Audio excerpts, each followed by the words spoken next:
So today we've got a bit of an initial gameplay video from my rank 5 Ascended Emma Frost. She is my second rank 5 and first of my two mutant rank 5s. The other one, which we'll get to probably later on this week. Took me forever to get this video done. I could have probably done it the day after I released my rewards opening video at the time, but I did take a short weekend vacation. And I was just not able to play stuff over that period of time, but I'm finally back now and recording with some rank 5 Ascended Emma Frost gameplay, and I'm excited to show you guys this. She's a really cool champ. She's always been one of my favorite mutants to use. That being said, she wasn't exactly what I wanted to have as my second rank 5, and she was just going to be by far the best mutant option. Mutant was the class I wanted the least out of all of them, and naturally I'm going to get it twice, of course. But she was definitely in the mutant I wanted to take up the most, but I would have rathered all the 5 other classes honestly more. But when it came down to like what mutant I wanted to do, it was just I didn't want to be normal and do like Jean Grey and stuff. I wanted to be different, and that's why I picked Emma, because there's like probably 5 people who can say they have a rank 5 Ascended Emma Frost. And yeah, like I like Jean a lot.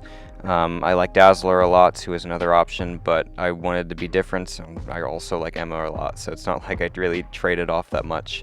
But there's Winter Soldier dead in one special 2 essentially, and that's pretty fun. Like when you get the crit RNG that's like going your way and stuff, which she does increase her crit rating a good bit, but you have to start critting to get that crit rate to be increased, which is kind of annoying.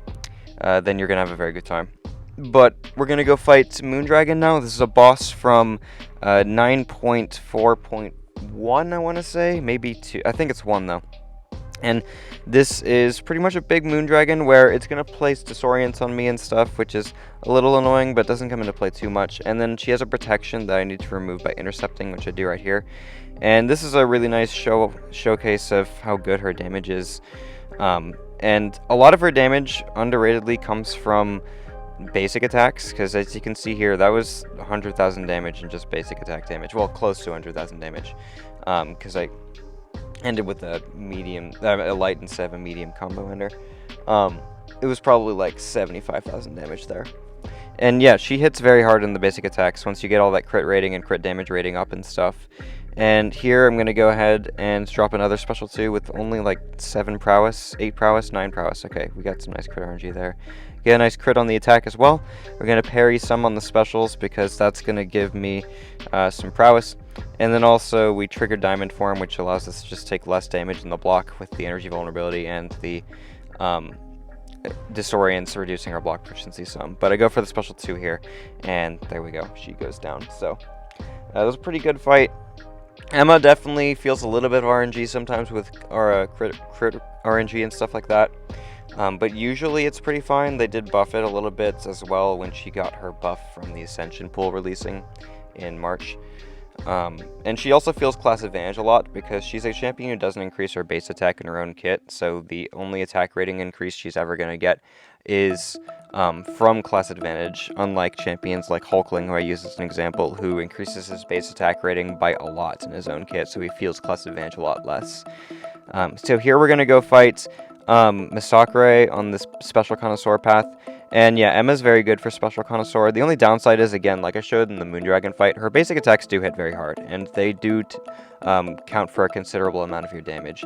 I believe it was like 37% of my damage was from basics against that Moondragon or something. So that's a lot less damage we're able to utilize against this MCoC right here because it is special connoisseur. But that being said, there's not that many champs in general who are very good for special connoisseur at all, and Emma is one of the best ones. Because she gets the prowess, she's meant to do big special attack damages and stuff, and it's pretty good time for her. So yeah, we're just going to do some big special 2s against MCoC right here, and only 3 of them is all I need to get him down. And against Red Goblin, this was a fight that took about 30 seconds longer, because I'm actually not going to show the Red Goblin fight because I got a lot of other fights to get to, but we did fight Red Goblin later in this path, and it did take about 30 seconds longer, which is a testament to how much she feels class advantage and stuff, if anything. But yeah, I definitely want to tell you about that, because her results against skill champs are much better than her results against non-skill champs, but they're still good either way. Now we're going to go fight this Apocalypse boss in 942, I believe. Or, no, not 942, maybe 943, or 94. I think it's 943. But this APOC, it has a node where they get daunted on them when I drop a special and stuff. And we're going to go ahead and use Emma, and she's going to be able to get a lot of prowess at the start of the fight, because we're able to reparry a lot. He is stun immune, because he is defending on the final node of a quest, which is nice. And we're also stun immune as well if we're in diamond form, so he can't do a stun into my block if I'm in diamond form and stuff, which is great. But basically, in this fight, I can only gain power when I block specials, and we're going to just do that a lot in this fight. And that'll push us to special 2, and then I'm just going to drop it. We'll have all the daunteds and all the prowess, making our damage go pretty wild. Here I'm going to go ahead and bait this special 2, and then dex out of it before I get pushed red. And then here we're going to go ahead and hit him. He's going to charge a heavy, which is perfect. We'll go for one more combo, build a couple extra prowess, drop the special 2, and that's over 1,000,000 damage in one hit. I don't exactly remember the exact potency of all the daunteds and stuff, but that was pretty fun to see. So that was cool. Now we're going to go show, I think this is the same path in that APOC quest, but I wanted to show the APOC fight because it's a lot more fun to watch before people click off the video. And this is against Namor. I think I'll show the Red Magneto fight as well in this path. But basically this one, it's got Caltrops, which is great. Emma, when she got buffed, when she triggers bleed immunity, she's going to get 2 prowess. That also includes shock and I believe incinerate immunity as well. So she'll get 2 prowess when she does that. And then on this path, you want to drop specials into the block. It's also going to stun them and stuff. And yeah, she was just perfect for this. We want to be fighting with even class advantage, so I want to do mutant versus mutant matchups, and so we'll fight the Namor and the Red Magneto. And yeah, we're just going to keep dropping the specials into block, and it's just going to eventually nuke Namor down. As you can see, they do a crazy amount of damage there. So that's cool. Can't get the crit rating and crit damage benefit, unfortunately, but honestly, if I didn't drop it in the block, I wonder if they'd do more damage. I really don't know. But I suppose it's potential that would be the case. So anyway, we're going to go ahead and get close to ISO burst mode, but it's not really going to matter too much because one special in the block here is going to be more than enough still. Go ahead and drop it, and of course it's enough to kill him. And then we'll move on to the Red Magneto fight, which goes a little bit worse because I mess up some at the start. I get hit. I don't really know what happened there, if I was late or whatever, but we can go ahead and parry heavy, which is going to give me more power and generates less power in Red Magneto, which is something I really like. I think Emma's honestly one of the best designed characters in the entire game. I think the whole thematic elements of Diamond and Telepath form were handled perfectly.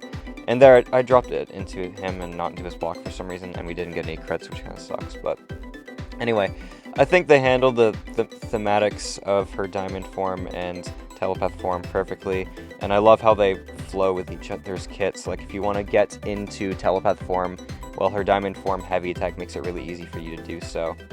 And then the Diamond form is there to save you whenever you start taking a lot of damage. I just think that they played that really perfectly. If I ever make like a video on like top 5 or top 10 best designed characters in the game, you better believe Emma is in that top 10, if not top 5, because I do think she has one of the coolest designs in the entire game when it comes to her kit. I think that would be a cool video. Do let me know if you think I should do that, because yeah, I thought about it a while ago. It seems like a cool idea. So now we're going to go show a couple fights from the side quests. Like, nothing really specific about this. I just thought it would be fun. Tried the side quest for the first time, read the notes for the first time earlier today, and I was like, okay, yeah, we'll just throw Emma in here and show big numbers because it sounds like a lot of fun. There's a lot of weird callouts in this fight as well, which is kind of cool. But yeah, we go ahead and do our heavy attacks, which gives a lot of those like vigor charges basically. And then, yeah, they can't escape the boxing ring, which is cool. I'm just going to go ahead and drop a special 2 here, and yeah, that's a lot of damage. It's enough to knock her out of the ring and knock her out of the fight. So go ahead and destroy Black Cat that way, and then we'll go do the exact same to Scarlet Witch Sigil on the next fight. And this one we're not going to have class advantage, but it's going to make any difference, that's for sure. So yeah, pretty cool. Go ahead and fight Scarlet Witch Sigil here. I don't know why I didn't cut the clip from the loading times. I probably should have, but not a big deal. Go ahead and parry heavy again, do it one more time, and dude, the fact that you are above a bar of power and the opponent barely has even a third of a bar yet is super awesome. It's really nice, because it allows you to basically always drop a special 2 before the opponent drops a special, and that's just really cool to me. Go ahead and knock her out the ring there.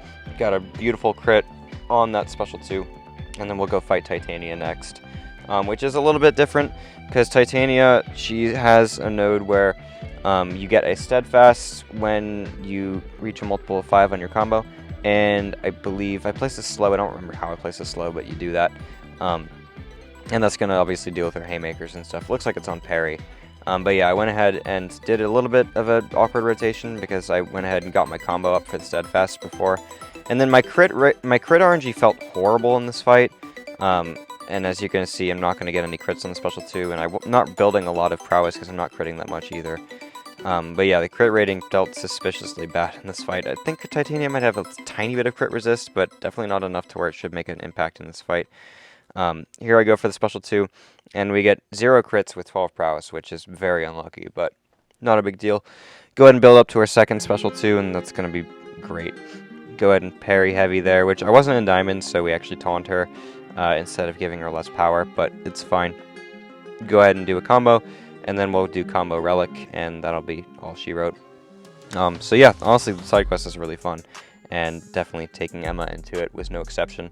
So go ahead and knock her out right there, and that's my Emma gameplay video. I hope you guys enjoyed watching this one. Again, like, she really wasn't one of the champs I wanted to take to rank 5 the most, but in the mutant class, absolutely, because I wanted to be different, I wanted to be weird and random, and I'd say she's kind of like a perfect example of that. And yeah, I even took her to rank 5 before she was ascended. I ascended her a couple crystals later after doing 9.4. Which was really cool, really lucky, makes this video a lot more interesting than if it was just rank 5 Emma Frost, and we have rank 5 Emma Frost ascended instead. And so yeah, hope you guys enjoyed watching the video. Do consider hitting a like and a sub and a hype on the video if you did. Would really appreciate it, and I'll see you in the next one where we have my third rank 5 and second mutant as well coming out probably tomorrow. So see y'all.